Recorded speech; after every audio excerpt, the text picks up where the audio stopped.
Bonjour tout le monde, c'est Maud, on se retrouve pour une nouvelle vidéo et aujourd'hui on va discuter un petit peu. C'est une vidéo blabla.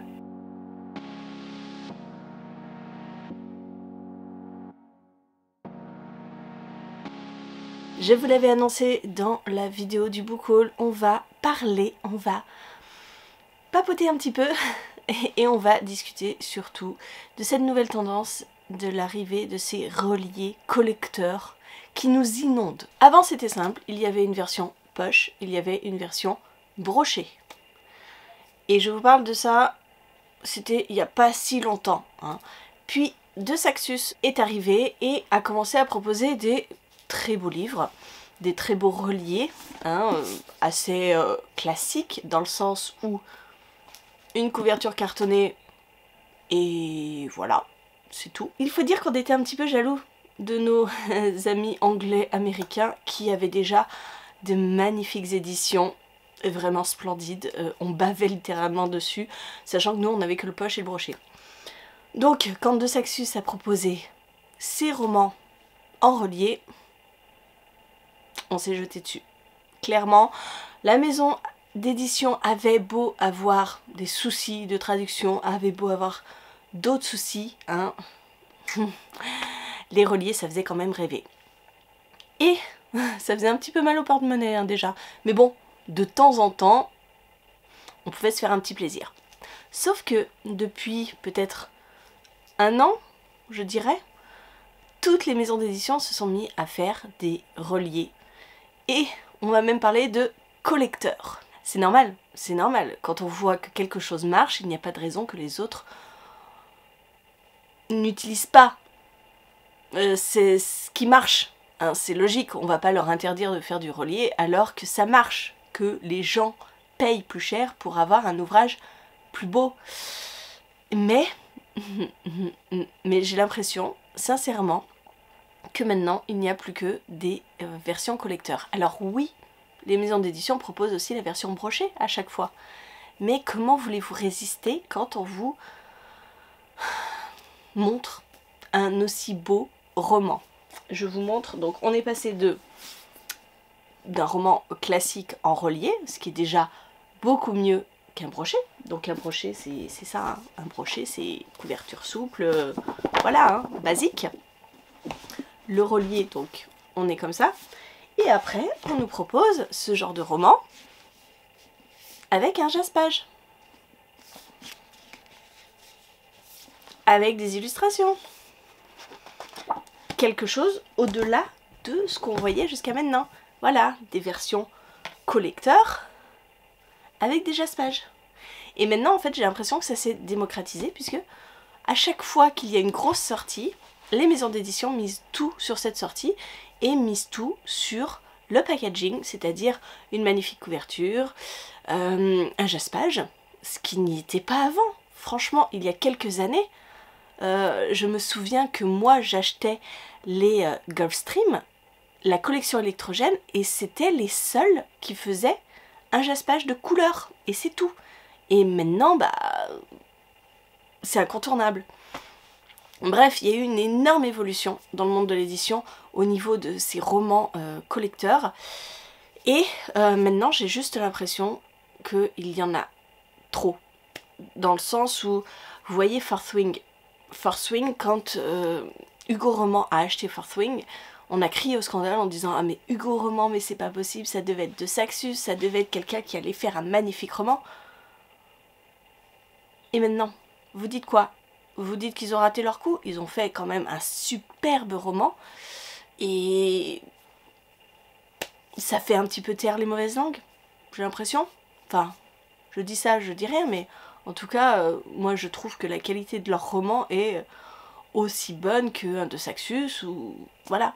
Maintenant, à chaque sortie, on a le choix entre le relié ou le brochet, sachant que les éditions collecteurs sont en nombre défini, limité. Donc si vous ne voulez pas rater à côté, il faut précommander. Voilà, je trouve qu'on est dans un engrenage que je n'aime pas particulièrement. J'aime pas ça, mais bon, j'ai pas envie de rater aussi un relié. C'est tout ce qui est étrange dans ce système. Je suis contente d'avoir des collecteurs, je suis contente d'embellir ma bibliothèque, mais je trouve que on devrait plus nous laisser le choix et que ça ne devrait pas être la norme. Parce que mine de rien, quand on met dans son panier 2 collecteurs, on en a déjà plus de 50 €. Vous imaginez 50 €? Mais il y a quelques années, 50 €, on achetait, je sais pas moi, on achetait 5 livres, pas 2. Je trouve ça complètement aberrant. Alors voilà, oui, on a le choix de ne pas choisir le relier.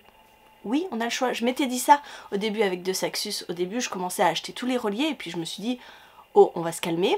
Parce que ça m'avait bien freiné quand est arrivé Le sang et la cendre. On m'avait offert le tome 1 en relié, donc je me suis dit, je vais continuer la saga avec les reliés. On va pas dépareiller dans la bibliothèque. Sauf que le tome 2 était en rupture de stock. Parce que je ne l'avais pas précommandé. Oh, je me suis dit, non mais c'est pas possible. C'est pas possible. Je vais pas précommander un livre alors que je n'ai même pas encore lu le premier tome. Du coup, ils ont fait un réassort. Je l'ai recommandé, je l'ai pris.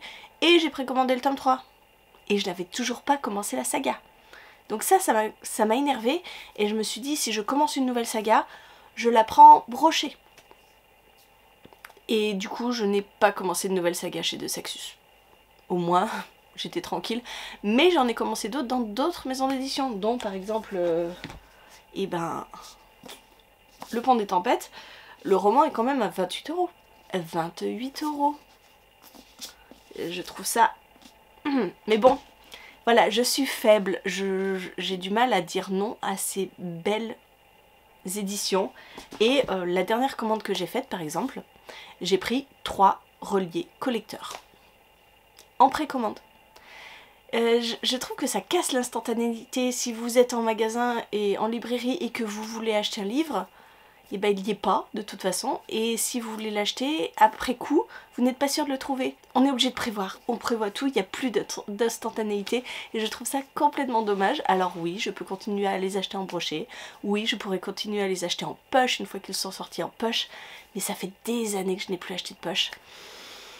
Et j'avoue que oui, j'ai une préférence pour les brochets, j'ai une très grosse préférence pour les reliés, mais je pense que je vais me lasser à force d'en voir tout le temps, partout. Je commence à ressentir cette pression que je ne devrais pas ressentir, cette pression de me dire oh, je vais le louper, comme j'ai loupé La Vie Invisible d'Adi Larue. Je l'ai loupé, je l'avais pas précommandé et puis je ne l'ai jamais trouvé. Et j'ai cette frustration en moi de me dire ah je ne l'ai pas et ça m'agace. Mais j'ai pas envie d'être comme ça. J'ai pas envie d'être comme ça et c'est qu'un livre. Donc il faut arrêter aussi cette psychose de se dire oh, je vais louper. Non, je vais rien louper. C'est un travail que je dois faire sur moi, de dire non à ces belles éditions. Je sais très bien que les maisons d'édition ne vont pas s'arrêter du jour au lendemain à faire des reliés, des collecteurs, puisque ça marche. Il y a même un nouveau truc maintenant, c'est les goodies de précommande. Ça maintenant, à chaque fois, on y a droit. À chaque fois qu'une belle édition va sortir, et ben vous précommandez. Et si vous êtes dans les 400 à envoyer votre reçu de précommande, vous avez un goodies. Donc ça pousse encore. C'est tout du marketing, hein, faut pas se leurrer. Et c'est tout des choses qui vous poussent encore à consommer et à précommander et ils sont forts, ils sont hyper forts pour ça. Mais moi ça commence vraiment à me peser et je pense que je vais essayer de prendre un petit peu de recul et pas me jeter vraiment sur tout ce qui arrive. C'est déjà ce que je fais, hein, je sélectionne parce que on va pas se mentir, ce n'est pas possible de tout acheter parce que vu le prix maintenant des livres, je vais pas péter mon livret A pour ma bibliothèque. Bref, c'est assez difficile de faire la part des choses. Je sais pas comment vous le ressentez vous. Est-ce que vous êtes aussi accro aux collecteurs? Est-ce que vous, un brochet ça vous va très bien? Ou même en poche, c'est encore mieux parce que vous avez un petit budget. Est-ce que vous arrivez à vous raisonner comme ça? Alors moi j'ai pas un budget clos. Hein, je travaille, je peux me faire des petits plaisirs. Je me permets des petits plaisirs. Mais ça peut vite, très vite monter. Hein, ça peut vite exploser tout, hein, si on veut prendre des beaux livres maintenant. Voilà, dites-moi ce que vous en pensez. Voilà, c'est une vidéo ouverte, c'est une vidéo discussion comme j'aime en faire de temps en temps. Et là, je trouve que vraiment c'est quelque chose de société en ce moment. On ne voit plus que des collecteurs.